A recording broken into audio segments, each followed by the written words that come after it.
शरद कोहली, क्या ये चुनावी बजट है आपके लिहाज से? विपक्ष तो यही आरोप लगा रहा है शरद कोहली। आपको लगता है कि लोगों को खुश करने के लिए फील गुड बजट पेश किया है सरकार ने और 24 के इलेक्शन पर नजर है?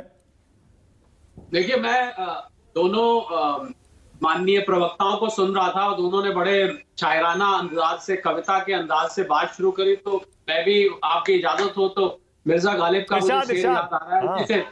उसी से हजारों ख्वाहिशें ऐसी कि हर ख्वाहिश पे दम निकले, बहुत निकले बजट के प्रावधान फिर भी कम निकले। और ये देखिए, कोई परफेक्शन लेवल तो कभी भी नहीं होता है। आखिर 140 करोड़ जनता का 45 लाख करोड़ का बजट है। हमारे पास रिसोर्सेज जितने हैं उसी में से बांटा जाएगा। पहले मैं बात करता हूं, सबसे जरूरी मुद्दा जो था मानक, वो था रोजगार का। मुझे लगता है कि सबसे ज्वलंत मुद्दा और सबसे ज्यादा सेंसिटिव मुद्दा रोजगार का था। तो अर्थशास्त्र को जो समझते हैं, हमारे सुरेंद्र राजपूत भाई साहब ने मेरा नाम 2 बार लिया, और इसलिए लिया कि वो तो मानेंगे ही नहीं। उन्होंने पहले से ही अज्यूम कर लिया कि यहाँ 2 भारतीय जनता पार्टी के प्रवक्ता बैठे। मैं उनकी जानकारी के लिए बताना चाहूंगा, मैं राजनीति से नहीं आता हूं, और मैं, एक अंग्रेजी में कहावत होती है, I call spade a spade. अगर मुझे जो चीज ठीक लगती है मैं उसको सपोर्ट करूंगा। जो चीज मुझे नहीं, पहले जो चीज मुझे ठीक नहीं लगी बजट में, मैं वो बता देता हूं। मुझे लगता है हेल्थ सेक्टर पे जो कंट्रीब्यूशन कम किया है कोविड को देखते हुए, कोविड हमारे दरवाजे पर चाइना में हाहाकार मचा रखा है, वो कम नहीं होना चाहिए था। एजुकेशन सेक्टर में भी मैं उनसे सहमत हूं कि एजुकेशन सेक्टर में हमारे देश को, एजुकेशन में जो सरकारी और प्राइवेट एजुकेशन में एक बहुत बड़ा गड्ढा है, उस गड्ढे को भरने की जरूरत है। बच्चों का कोई कसूर नहीं होता, फिनिश प्रोडक्ट एक जैसा आना चाहिए।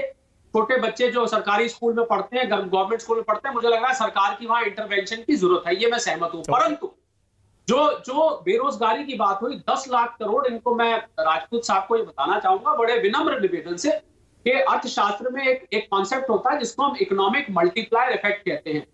1 रुपया इंफ्रास्ट्रक्चर पे खर्च किया हुआ, चलिए मैं, इंफ्रास्ट्रक्चर तो बहुत बड़ा टर्म है, 1 रुपया किसी सड़क पे खर्च किया हुआ, 8 गुना उसका रिटर्न मिलता है। मैं इसको कागज पेंसिल से सिद्ध कर सकता हूं। इसका अगर एग्जाम्पल देखना है, मानक जहां आप बैठे हैं वही लेता हूं। एक यमुना एक्सप्रेसवे बनने से, एक द्वारिका एक्सप्रेसवे बनने से आज अरबों करोड़ की इकोनॉमी वहां खड़ी हो गई है। सैकड़ों हजारों लोगों को वहां पर रोजगार मिला है। तो बुनियादी ढांचे पर जब आप खर्च करते हैं, और बात मनरेगा की, अभी मैं नीतीश भाई का बयान सुन रहा था मनरेगा का। मनरेगा में करीब 13,000 करोड़ की कटौती करी गई है। क्यों करी गई है? क्योंकि आप जब बुनियादी ढांचे पे खर्च कर रहे हैं, मनरेगा क्या है आप जानते हैं मानक मेरे से बेहतर, आप तो जर्नलिज्म के मास्टर हैं, कि मनरेगा में शुरू में क्या ये सही नहीं कि गड्ढे खुदवा के उनमें वापस मिट्टी डलवाई गई थी? सिर्फ 100 दिन का आपने रोजगार देना है, वो प्रोडक्टिव नहीं था। ठीक है, सरकार ने कमिटमेंट किया है, चाहे वो कांग्रेस हो चाहे बीजेपी हो। अगर आपने मनरेगा कमिट किया है तो आप लोगों से काम करवाएंगे, पर अगर वही लेबर आपकी रोड बनाने में, ब्रिज बनाने में, एयरपोर्ट बनाने में, पोर्ट बनाने में अगर लगती है, मैं समझता हूं मनरेगा से ज्यादा कारगर है। 100 दिन नहीं, आप 365 दिन का फिर रोजगार देते हैं। तो ये सोच के सरकार ने मनरेगा को मैं बहुत अच्छी स्कीम नहीं मानता हूं मानक, ठीक है, जरूरत है ये मैं मानता हूं, पर मैं मनरेगा को ये नहीं मानता कि आपके देश के रोजगार प्रोवाइड करने की योजना है। मैं इससे अर्थशास्त्र की दृष्टि से पूरी तरह सहमत नहीं हूं। तो 10 लाख करोड़ एक रिकॉर्ड इंफ्रास्ट्रक्चर कमिटमेंट है जिसकी सराहना होनी चाहिए। और ऐसे हालात में मानक, जब पूरी दुनिया की अर्थव्यवस्था में हाहाकार मचा हुआ है, इस साल के एंड में आप देखेंगे, मेरा एनालिसिस कहता है, दुनिया भर के अर्थशास्त्री से सहमत है, इस साल के एंड में दुनिया में मंदी पूरी तरह से आहट दे चुकी होगी।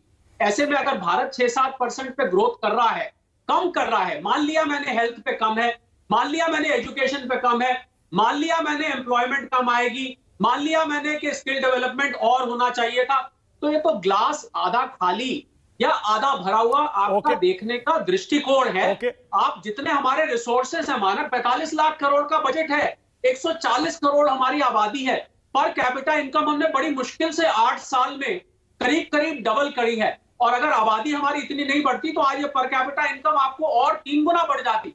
तो हमारे देश में कुछ ऐसी बुनियादी समस्याएं हैं, इसकी वजह से ऐसे ही इसका विकास चलेगा। मुझे लग रहा है विपक्ष को मैं मानता हूं मानक, एक आखिरी बात इससे पहले कि आप जाएं, मुझे लगता है कि विपक्ष, देखिए क्योंकि मैं राजनीति से नहीं आता तो मैं बिल्कुल स्पष्ट बात करूंगा।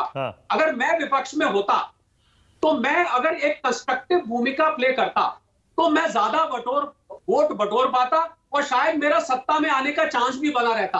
अब मैं क्योंकि नकारात्मक भूमिका प्ले करता हूं, वोटर कहते हैं ये अच्छा करे तो बुरा, ये बुरा करे तो बुरा, ये कम बुरा करे तो बुरा, बहुत अच्छा करे तो बुरा। लोग ना इसको सुन सुन के और ज्यादा ये फायदा करा देते हैं बीजेपी का मानक।